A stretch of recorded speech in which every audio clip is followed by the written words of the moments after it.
Hello people, aqui é o Love Cinemeiro Érico Pena e hoje vamos falar aqui para vocês a respeito de The Outsider, ou seja, O Forasteiro. Série do canal HBO que finalizou sua temporada recentemente, baseada no romance de Stephen King, né? E para quem reconhece o grande mestre Stephen King, sabe que ele já tem mais de 50 obras adaptadas tanto para o cinema como também para a telinha, para os seriados de TV. Entre essas séries e filmes nós podemos citar, por exemplo, It, né? Um dos mais famosos, It, A Coisa.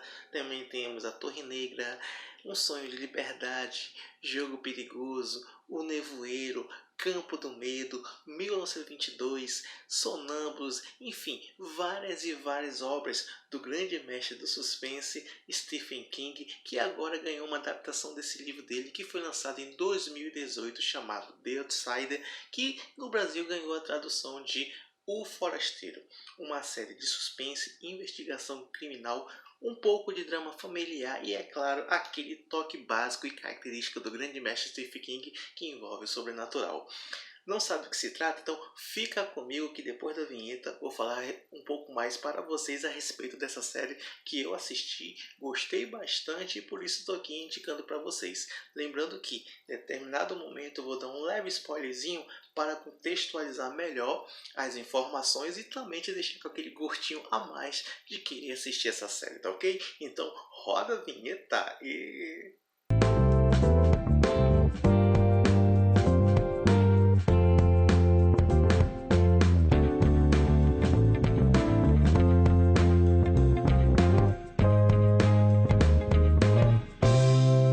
Voltamos! Então, gente, antes de começar a falar sobre The Outsider, eu gostaria de dizer que eu tava com saudade de vocês, viu? Esse período de quarentena aí, de período de adaptações a todos nós, de ficarmos em casa para nos protegermos e protegermos nossos familiares, amigos também, contra aí o nosso temível vírus coronavírus, Covid-19, né? Muitas coisas estão sendo adaptadas e entre elas também a frequência dos meus vídeos, né? Eu costumava sempre filmar mais fora de casa, que eu tenho um ambiente mais propício, melhor e tudo mais, mas aí como não deu, né, a gente tem que se adaptar e os vídeos não podem parar. Então enquanto isso eu não estou gravando, então eu tenho assistido muitas coisas boas, já fiz até uma lista aí de filmes e séries que eu quero trazer aqui para vocês para comentar e espero conseguir dar uma frequência maior dos vídeos postados para vocês aí no canal. Enquanto isso vocês podem assistir os antigos que estão aí na nossa lista, tá bom? Indicar para os amigos os links e também não esquecer de dar o like, né? E se inscrever no canal, caso você esteja aqui pela primeira vez e ainda não fez isso, tá bom? Então vamos agora ao que interessa, falar sobre The Outsider. Do que se trata a história de The Outsider, como já falei, uma série da HBO baseada num livro de Stephen King publicado em 2018. Bom, em The Outsider nós somos apresentados a Terry Maidon, que ele é um cara super gente boa, é casado, tem duas filhas lindas, né? Ele é professor e também técnico da equipe infantil de beisebol. Aquela cidadezinha pequena, sabe? Todo mundo se conhece, então todo mundo sabe quem é todo mundo, né? Só que também acontece um crime bárbaro na cidade, onde um garotinho ele é encontrado morto, mas com requintes de crueldade e além disso ele também foi abusado sexualmente. Então o corpo dele é encontrado por um senhor que estava passeando com um cachorro, todo ensanguentado no meio da mata e tudo mais. E o que é pior, próximo, né, do corpo encontrado do garotinho, é encontrado várias digitais logo de quem? Do Terry, desse professor aí, gente boa que eu falei logo agora no início. Também várias testemunhas começam a falar que viram ele não só no local do crime, como também dando carona para essa criança. E uma testemunha até afirmou que viu ele todo com sangue no rosto, né, na roupa e tudo mais. Bom, depois do descobrimento desse crime, nós somos também apresentados a um outro personagem chamado Ralph Anderson, um policial que está passando aí por um problema familiar de perda de filho. O filho dele parece que tinha câncer e faleceu criança ainda, né? Com mais ou menos a mesma idade desse garotinho que foi encontrado, que tinha 11 anos. Então ele traz um pouco assim para o pessoal. Então ele não investiga direito, ele viu que tem DNA do técnico lá do Terry, tem testemunhas dizendo que viram ele na cena do crime, tem digitais deles espalhados por todo dele está espalhado por todo o canto. Então ele tem a brilhante ideia de que mandar prender ele em plena partida de beisebol. Então os policiais chegam lá, levam ele preso na frente de mais de 100 pessoas que estavam lá no mini estádio da cidade. E com isso acaba com a vida dele, acaba com a carreira. Por quê? Pô, o cara acusado de assassinato de criança. Então isso aí pega super mal e ele também fica totalmente desmoralizado. A família, os amigos. Só que tem pessoas que sabem que ele é gente boa e não acredito que ele tenha feito tamanha barbaridade. Acontece que aí o livro tem sua primeira, digamos, grande surpresa, que é quando começam a aparecer provas que esse professor, o Terry, ele não estava nem na cidade no dia que aconteceu o crime. Ele tinha saído para uma conferência em outra cidade que ficava a 100 e 120 quilômetros no dia que aconteceu o crime. Então, do jeito que é encontrado provas que estavam no dia do crime lá, também são encontradas provas que ele estava a quilômetro de distância de onde aconteceu o crime. Estão entendendo a situação? Inclusive até um vídeo que mostra ele fazendo uma pergunta para os palestrantes. Um vídeo que foi gravado por uma equipe de jornalismo, né? E registrou que o cara estava lá no dia que ele realmente disse que estava. Ou seja, ele afirmou quando foi preso que não estava lá, que estava cometendo engano. O Ralph Anderson, ele muito do seu chateado, também levado por um pouco do lado pessoal, prendeu o cara e depois começaram a se questionar. Como é que uma pessoa, preste atenção, como uma pessoa pode estar em dois lugares ao mesmo tempo?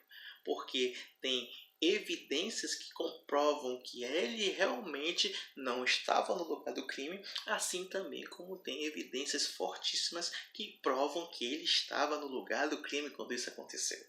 Esse é o plot da série, que é baseada no livro, e quem leu o livro, pelo que eu andei pesquisando, disse que a série está muito fiel à obra, né, do Stephen King, ao romance, ao livro dele.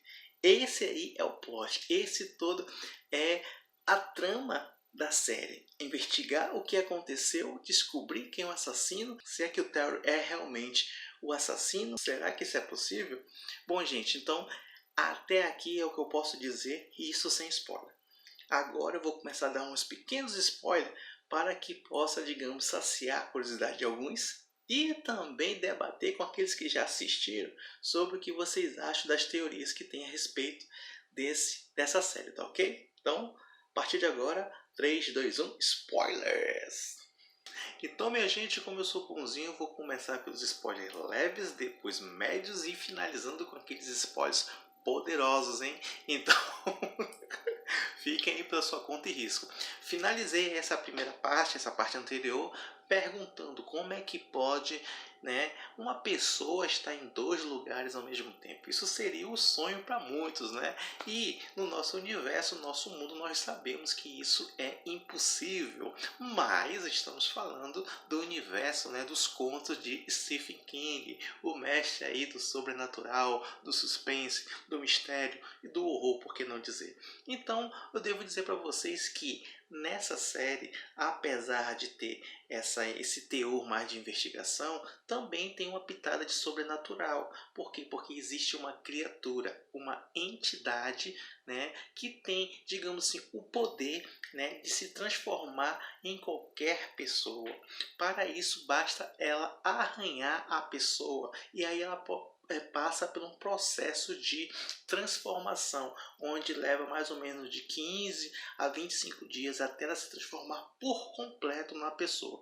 Para isso, a pessoa basta ser arranhada, que aí a entidade já coleta o DNA e começa a, digamos, copiar essa pessoa. Todas as características, tatuagem, voz, corpo, tudo fica idêntico à pessoa. Só que ao contrário do It, que é uma entidade também dos livros de Stephen King, aquele palhaço assassino, ele que se alimenta do medo, essa entidade ela se alimenta da tristeza das pessoas. Por quê? Porque as crianças são os alimentos dela. E ela até fala que se alimenta de criança porque é mais docinho. Olha o absurdo. Só que quando morre um ente da família, a família entra em luto. O luto é sinônimo de tristeza. E essa tristeza que a família fica por causa do acontecimento é o que alimenta essa criatura. E muitos casos depois, no decorrer dos 10 episódios que vão mostrando, que outras famílias também passaram por isso. Não foi só esse garotinho que o Terry foi acusado de matar que tem, não. Muitos outros também morreram como alimento desse ser, né, dessa criatura, e também passaram pelo luto. Algumas famílias até se desestruturaram e acabaram completamente. Pessoas assim que não aguentaram a dor da perda e se mataram ou fizeram alguma besteira, e tudo isso alimenta a criatura. Só que isso aí nós só vamos descobrir da metade da série para o final. Por quê? Porque é uma série bem cadenciada. Ela vai trabalhando num ritmo bem, digamos assim, lento. Tudo aquilo que os investigadores sabem é a mesma coisa que você sabe. Você praticamente vai descobrindo, desvendando o mistério juntamente com os personagens. E é aí que entra uma das personagens muito interessante, que depois eu fiquei sabendo que também existe em outras obras do Stephen King, que é uma detetive investigadora chamada Holly Gibney, né? Que é interpretada brilhantemente pela Cynthia Erivo. Se eu não me engano, até ela foi a que cantou no Oscar desse ano. Então, gente, essa detetive, ela também tem, assim, digamos, uns certos dons paranormais, uns certos dons extranormais, não chega a ser paranormais, mas tipo assim, ela tem uma memória privilegiada, aquela memória tipo fotográfica. Ela consegue saber de coisas que ninguém se lembra, e ela basta olhar uma vez, ela fica com aquela informação retida. Então é como se fosse tipo assim um Google ambulante. Ao mesmo tempo que ela pode saber as informações de um filme que ela viu quando criança, ela não se lembra, digamos, o que ela comeu ontem. Ao mesmo tempo de ela olhar assim para o edifício, saber qual é a altura exata dele, só de bater o olho, ela não sabe qual é a própria altura dela. Então é como se fosse esse dom, né, ao mesmo tempo com uma dislexia. Mais ou menos uma mistura dessas duas coisas, né? Mas exatamente isso que ela tem de ser diferente é o que faz ser a primeira pessoa a ter a mente aberta para saber que, à medida que a gente vai descartando aquilo que se é lógico, o ilógico também pode ser a solução de certos problemas. E é ela que vai descobrindo, né, que existe esse outro ser que pode se duplicar, tipo um metamorfo, né, em outra pessoa, e que vem causando esses crimes, não só na cidadezinha lá do Terry, mas também de outros anteriores. Para isso, como eu já falei, basta arranhar. Agora, só fica aqui quem quiser escutar os spoilers poderosos, hein? Porque aqui eu já dei os leves e os médios. Então aqui, para finalizar, já comentando algumas coisas aqui no final, que é bem surpreendente. Então fique avisado para você, hein? Então, gente, antes de eu começar a falar desses spoilers finais, né, vale a pena ressaltar que Ralph, né, o Ralph, aquele investigador que eu falei no início do vídeo, né, ele é totalmente cético, né. Durante o decorrer dos episódios, é formada uma equipe de investigação que depois envolve também o promotor, que envolve também o advogado, enfim, é uma equipe aí que envolve não só da polícia, como detetive, advogado e tudo mais, que em determinado momento da série, passam a caçar a criatura. Só que para eles entenderem, para eles aceitarem que é um ser sobrenatural, leva um certo tempo. Alguns aceitam com mais facilidade, mas esse Ralph, ele é o exemplo do ceticismo em pessoa. Então também é uma série que trata desse lado, de como as pessoas são céticas para algumas coisas. Se trata de acreditar ou não. No momento que ele passa a acreditar, fica até mais fácil para ele aceitar certas coisas que acontecem na vida pessoal dele. Foi só um parênteses aqui que eu quis abrir. Por quê? Porque esse personagem do Ralph, vocês podem até estranhar, mas ele passa a série toda com alguma cara de triste, de chateado, sabe? Então, ele é interpretado pelo ator, se não me engano, é Ben Mendelsohn. Um ator muito bom, por sinal, né? Ele interpreta muito bem, ele sabe interpretar alguém que está sofrendo uma dor assim, interior, mas sem ser aquele cara que só sabe fazer careta porque está com raiva, nada, entendeu? Então, só que o personagem dele, ele foi escrito dessa maneira, como se fosse uma pessoa cética, chata, fechada, que no decorrer dos episódios ele vai tendo aquela mudança, aquela modificação, né? Mudança de pensamento em relação a algumas coisas. E ele começa a pensar aquilo que qualquer um de nós pensaria. Bom, se esse ser sobrenatural existe, o que mais de sobrenatural, fantasioso ou, digamos assim, fora do senso comum também não podem existir nesse mundo aí, não é verdade? E que estão causando mal por aí. Mas sim, voltando ao spoiler que eu queria dizer para vocês. Gente, vocês não têm ideia de quem é esse ser, né? À medida que a Holly Gibney vai investigando, ela descobre, né, que existe uma entidade chamada El Cuco, que faz exatamente isso que eu falei para vocês anteriormente. Se alimenta da tristeza das pessoas. Esse El Cuco existe em várias culturas de vários países. Por exemplo, na Rússia ele é chamado de Baba Yaga. Nos Estados Unidos, no México, parece ser chamado de bicho-papão. Aqui no Brasil, sabe como nós conhecemos ele? E eu fiquei até surpreso de saber que era o mesmo ser, a Cuca do Sítio do Pica-Pau Amarelo. É o quê? Lembra que eu falei El Cuco? Pois é. Então, a Cuca é o mesmo que esse é o Cuco, só que, digamos assim, é um personagem que foi adaptado para as histórias do Monteiro Lobato, só que não de terror, não como suspense, não fazendo mal, mas sim como até um personagem assim de comédia, um alívio cômico.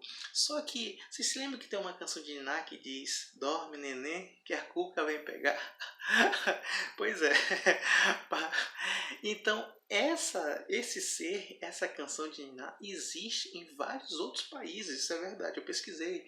Tá mudando alguma coisa, às vezes é o Cuco, às vezes é a Cuca, aqui no Brasil é a Cuca. Então a Cuca, ou melhor, El Cuco, que é essa entidade maligna aí que a gente vai conhecer mais dos últimos episódios. Ele não aparece muito frequentemente porque o foco é na investigação, não é no ser sobrenatural. Ele fica até meio que coadjuvante, porque na série tem alguns momentos de drama, tem alguns momentos de ação com tiroteio e tudo mais. E como eu falei, a gente vai acompanhando assim bem no ritmo cadenciado, aquele negócio acelerado, ou aqui já tá, não. Às vezes uma informação que é dada no primeiro episódio, o complemento dela vem lá no quarto episódio só, então tudo você tem que estar atento, vai dizer, então foi por isso que lá no episódio atrás aconteceu isso e isso. Pois é.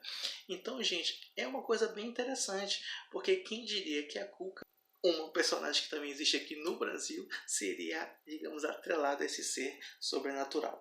Então é isso, gente. Essas foram as informações que eu gostaria de ter passado aqui para vocês a respeito dessa série The Outsider, né?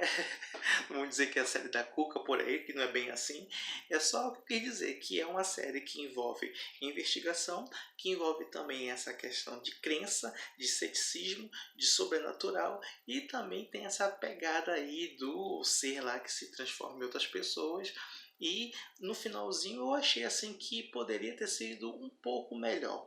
É assim, digamos assim, que pudesse ter um pouco mais de espaço, porque quando ele se encontra com as pessoas, que ele fala com as pessoas, agora você vai saber com que pessoas ele fala e tudo mais, porque nessa equipe que eu falei de investigação, nem todos saem vivos, hein, gente? Nem todos saem vivos. Tem mais ou menos mais 7 pessoas aí que vão se juntando no decorrer de toda a temporada para caçar, digamos, esse ser. Quando eles começam a acreditar que o Terry, aquele professor gente boa que eu falei lá do começo, realmente não é culpado, assim como existem vários crimes de pessoas que foram acusadas de matar crianças e estavam a centenas, milhares de quilômetros de distância de onde foi aconteceu o crime, e também tinham testemunho e foram culpados, algumas morreram, algumas estão presas, né? Foi tudo essa mesma entidade que causou.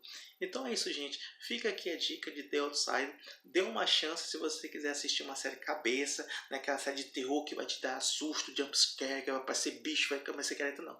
É uma série de suspense assim, bem inteligente, bem madura, bem pé no chão, né? Que te mostra assim, o sobrenatural visto de uma maneira assim, bem diferente. Não igual esses filmes que a gente vê recentemente aí, que tudo para dar susto é aquele jumpscare, que é aquela imagem que vem, chega de supetão assim, aliado com som lá nas alturas, não.